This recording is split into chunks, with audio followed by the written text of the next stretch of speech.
Right, let's do this. The monkeys escape. That evening, Mugglewump and his family went up to the big wood on top of the hill, and in the tallest tree of all, they built a marvelous tree house. All the birds, especially the big ones, the crows and rooks and magpies, made their nests around the tree house so that nobody could see it from the ground. "You can't stay up here forever, you know," the roly-poly bird said. "Why not?" asked Mugglewump. "It's a lovely place." "Just you wait till the winter comes," the roly-poly bird said. "Monkeys don't like cold weather, you know." "Do they?" "They most certainly don't," cried Mugglewump. "Are the winters so very cold over here?" "It's all snow and ice," said the roly-poly bird. "Sometimes it's so cold a bird will wake up in the morning with his feet frozen to the bough that he's been roosting on." "Then what shall we do?" cried Mugglewump. "My family will be deep freezed." "No, they won't," said the roly-poly bird, "because when the first leaves start falling from the trees in the autumn, you can all fly home to Africa with me." "Don't be ridiculous," Mugglewump said. "Monkeys can't fly." "You can sit on my back," said the roly-poly bird. "I shall take you one at a time. You will travel by the roly-poly superjet, and it won't cost you a penny." The Twits get the shrinks. And down here in the horrid house, Mr. and Mrs. Twits are stuck upside down to the floor of the living room. "It's all your fault," yelled Mr. Twit, thrashing his legs in the air. "You are the one, you ugly old cow who went hopping around shouting, 'We're upside down, we're upside down!'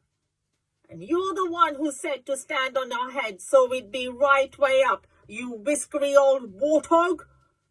screamed Mrs. Twit. "Now we'll never get free. We're stuck here forever." "You may be stuck here forever," said Mr. Twit, "but not me. I'm going to get away."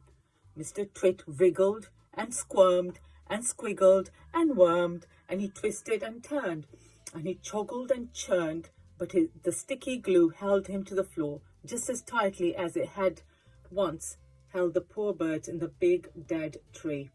He was still upside down as ever, standing on his head, but the heads are not made to be stood upon. If you stand on your head for a very long time, a horrid thing happens, and this was where Mr. Twit got his biggest shock of all. With so much weight on it from up above, his head began to get squashed into his body. Quite soon it had disappeared completely and sunk out of sight in the fatty folds of his flabby neck. "I'm shrinking!" babbled Mr. Twit. "So am I!" cried Mrs. Twit. "Help me! Save me! Call a doctor!" yelled Mr. Twit. "I'm getting the dreaded shrinks!" And so he was. Mrs. Twit was getting the dreaded shrinks too, but this time it wasn't fake. It was a real thing. Their heads shrank into their necks, then their necks began shrinking into their bodies, and their bodies began shrinking into their legs, and their legs began shrinking into their feet. And 1 week later, on a nice sunny afternoon, a man called Fred came around to read the gas meter. When nobody answered the door, Fred peeped into the house, and there he saw on the floor of the living room 2 bundles of old clothes, 2 pairs of shoes, and a walking stick. There was nothing more left in this world of Mr. and Mrs. Twit, and everyone, including Fred, shouted, "Hooray!"